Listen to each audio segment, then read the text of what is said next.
at the State Department, staff at the Homeland Security. First of all, we need people there more than 8 years to understand what's going on in Ukraine and China. I'll tell you something. I have humility. I've been on the Armed Services Committee. I've been there 7 years. I learned so much for the civil servants. And they're not making the millions and billions of dollars in Silicon Valley that some of my constituents are. They're doing this because they love the country. And I just want to... Individually, they're good people, no doubt about it. I just want to stand up for them because I know it's popular in terms of demonizing them. And I'm not demonizing them. No, I think it's really important. I'm not demonizing anybody because then you end over to the false debate. The question is, can a bureaucracy comprised of good people still be wasteful at a scale that leaves Americans holding the bag? And I do not think it's the job of our federal government to provide employment opportunity for millions.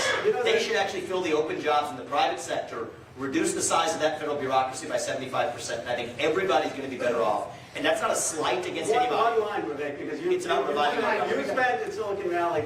One of my favorite leaders in Silicon Valley said, good leaders take people, recruit great people. Great leaders take people and make them great. What we need is presidents who will inspire the citizens, not the federal workforce, and I think they can. We've had great presidents like John F. Kennedy and FDR and Barack Obama. They've seen that talent and they've inspired them, and they're capable of great things for the The next topic you guys wanted to get into was climate. I'm going to start with you, Mr. Ramaswamy.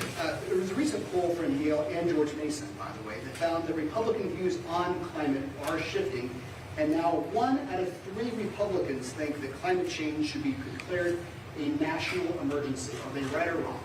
I'm not one of those 3 Republicans. I disagree. 1 out of 3. Yeah. So I believe facts matter here. Okay, are global surface temperatures going up? Yes, they are. Is that likely owed to some man-made causes? Likely. However, this is not an existential risk for humanity, and to the contrary, 8 times as many people are going to die this year of cold temperatures rather than warm ones. In the 1970s, the warning of climate change was an ice age. Look at the cover of Newsweek. Today, they warn the other direction. You want to think about the climate disaster-related death rate, the number of people who dies from tornadoes, heat waves, and so on, down by 98% over the last century. Why? Owing to fossil fuels. The Earth is more covered by green surface area coverage today than it was a half century or a century ago. Why? Because carbon dioxide is plant food. So what we have to do is confront the facts and ask ourselves, are the climate change policies hurting us more than climate change itself? And I think they are. And so my view is that, yes, we should ask what advances human prosperity, human flourishing. Don't ask what minimizes our impact on the climate. Ask what impacts human prosperity, even in the face of a lot of changing circumstances, including the climate itself. And that means using more of all American-made energy, including fossil fuels such as oil and natural gas, and I will not apologize for that. Are we facing a national emergency? We are. Human flourishing requires a livable planet. That's the premise of human flourishing. We need a planet. Originally, when we were going to have this conversation, I was going to come in with all these scientific facts, and then one of the young folks on my team said, bro, you don't have to convince people in New Hampshire that climate change is real, or that it's an existential threat. You all know. You saw the floods in New Hampshire and Vermont. This is not anecdotal, by the way. I've heard you say anecdotal data. The American Scientific has shown through computer modeling that this is extreme weather events are the cause of increasing temperatures. You know what it'll do to New Hampshire. You know what it'll do to tourism here. You think New Hampshire skiing is going to be around? You know what it'll do to dairy farming and productivity. You know what it'll do to your electricity bills. People saw what it did in Maui. I mean, we don't have to convince the American people that climate change is a major threat. If you're a data person, read Deloitte's report, $14 trillion. But here's what I don't understand, Vivek. First of all, we have the record oil production right now under President Biden. That's just a fact. So what policies are we talking about that have impacted adversely? We've got record, actually, oil production because the IRA hasn't even started to be implemented. And let me just finish with this one point. All I'm saying is we can disagree, but maybe we can disagree. You probably want more fossil fuel infrastructure than I do. I want to stop the export of our oil. But can you at least acknowledge this, that we should be open in a $9 trillion energy market to innovation, and if we can come up with new technology that is cleaner and that is better, why not? And why would we want all of that to go to China? Look, I'm open to some forms of nuclear, but you keep saying nuclear, nuclear, nuclear. The Intergovernmental Panel on Climate Change says it can be about 20%, and most of it right now is not economical. So here's, I guess, my question. Why do you have a problem with America also leading in solar, in wind, in clean forms of energy? Why would I do, and I think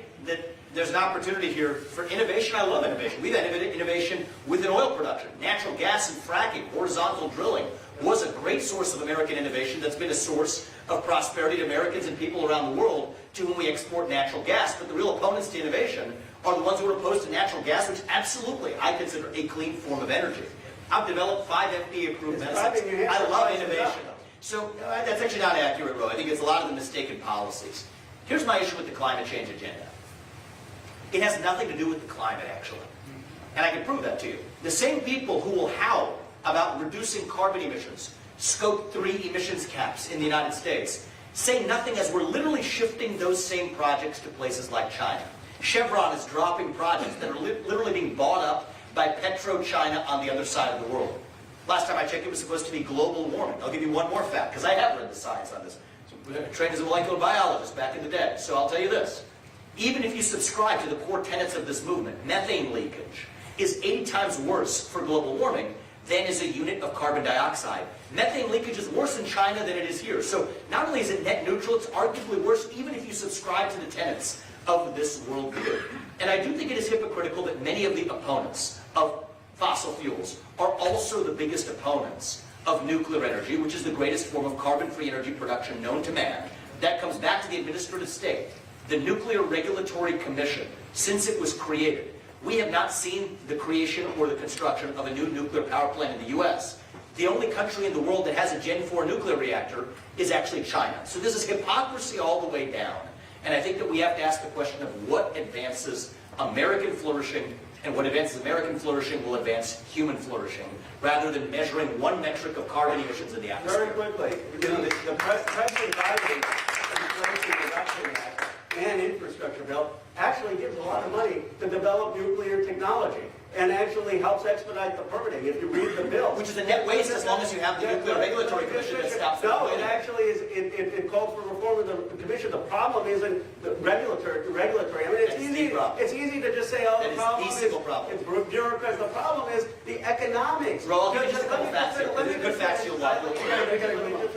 The problem is the economics, and I guess my point is, there, Intergovernmental Panel of Climate Change, President Biden, myself, there are a lot of people who believe in climate change who are open to nuclear. And tomorrow, if we had fusion, you know, Elon Musk says we have fusion, it's called the sun, why don't we just capture it? If we had fusion, great. We've been chasing that holy grail for 50 years. I'm for, let's develop all of the alternatives. And I don't see why that's... I'm not against that. I'm not against developing an alternative. That's what President Biden's inflation getting in the way. And just a fact on the Nuclear Regulatory Commission, because I think this could be useful in Washington, D.C. if you're able to take this fact back. 3 to 5 years was the time it took to construct a new nuclear power plant before the Nuclear Regulatory Commission. That's how long it takes in places like Japan and France today. After that body was created, it's 25 to 40 years. That's to say impossible in the United States of America. That's not because you all elected congressmen who voted for that policy. It's because somebody who was never elected decided that we don't want nuclear energy in the United States. And so a lot of this agenda has nothing to do with the climate. It is about flogging ourselves in what has become a modern cult, apologizing for our modern way of life. And as your next president, I will not. And I think that's what it's going to take to actually revive this country.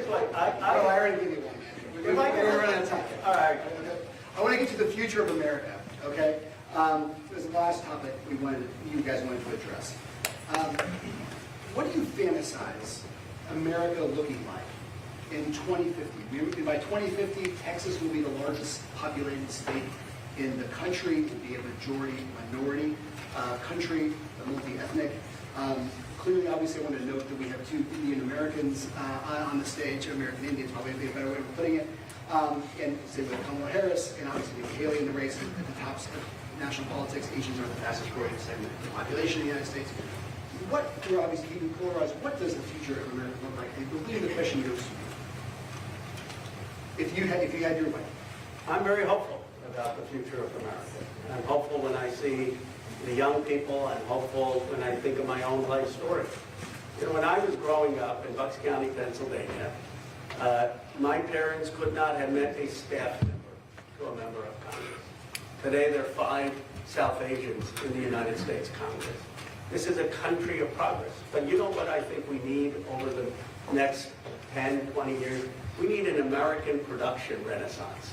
If we revitalize our economy in this country, if we bring back the new steel that's also going to have lower carbon footprint, if we bring back the modern aluminum production, if we bring new technology jobs to historically black colleges, Hispanic institutes, if we bring economic opportunity to every community so they can build wealth and people can live in places they love, that can make us a preeminent economic leader in which everyone has a stake.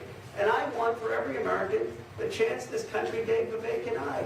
That's it. You know, I came, my parents weren't poor, they were middle class. My dad was an engineer, my mom was a substitute school teacher. But I could go to a dentist, I could get health care, I could go to a good public school. I had to take out too many loans, I got lucky, I went to Silicon Valley and, you know, did well, had a good wife whose father did well. But I had the basics. Why can't we do that in this country? Why can't we have child care at $10 a day, Medicare for all, free public college? They say, how are you going to pay for it? Reverse Reagan, Trump, Bush tax cuts. Put that money in giving working and middle-class families a shot at the American dream. That's how we bring this country together. So I think that I'm glad to hear that we also may share at least a longer run, bright future for America, even if we disagree about the paths that get us there. We're taught to believe in both parties right now that we're this nation in decline. Right, that we're at the end of the ancient Roman Empire and all we have left is to fight over the scraps of a shrinking pie. I don't think we have to be ancient Rome. The way I see this as a nation, and I say this as a young person, as a nation I think we're really just a little young right now. Actually, going through our version of adolescence. We're going through hard times. I'm not going to come here and tell you it's morning in America. It's not. But it can be again. I think we can still be a nation in our ascent. And the way we're going to get there is by reviving this thing we call merit in the United States of America. What is merit? Each of us has God-given gifts. They're not the same. Each of us on the stage, in the audience, each of us has different God-given gifts. But America is the country on earth that allows you to achieve the maximum of your God-given potential without anybody standing in your way. So what's my dream for 2050? That we'll tell our kids and our grandkids that the United States of America is still the nation where no matter who you are, or where your parents came from, or what your skin color is, or how long your last name is, in some of our cases, that you still get ahead in this country with your own hard work, your own commitment, your own dedication, and that you are free to speak your mind at every step of the way. And yes, that is the American dream. What do you want a polarized America to take away from this past hour? So it's interesting. I think we have celebrated our diversity and our differences for so long that we actually forgot all of the ways that we're really the same as Americans, bound by a common set of ideals, right? We both have the same shade of melanin up here on the stage. So what is actually my answer to that question, unless our diversity can be a beautiful thing, but it only matters if there's something greater that unites us across that diversity. Without that, we're just a bunch of two-legged higher mammals walking some geographic space that we call a country, do what our iPhones told us to do on a given day. That's not America. America is a vision of what that place can be. E pluribus unum means from many, one. And I believe those ideals still exist. Even though I disagree with my friend here on a lot of things, I believe that in his heart, and the people who he represents, the people who voted for him even, share those basic ideals in common. We might disagree on corporate tax rates or whatever. Those are details. But we agree on the basic rules of the road. Meritocracy, free speech, the pursuit of excellence. self-governance over aristocracy. I think most of us in this country do. I'm calling the bluff on the artificial myth of national division. Those of you in the audience are not nearly as divided as the media in the back of this room would teach you to believe that you are. We still share the ideals of the American Revolution in common. But now it's up to us to move just beyond celebrating diversity and differences to celebrate those ideals that unite us. That is why I'm doing what I'm doing, and I'm optimistic that we will succeed. So thank you.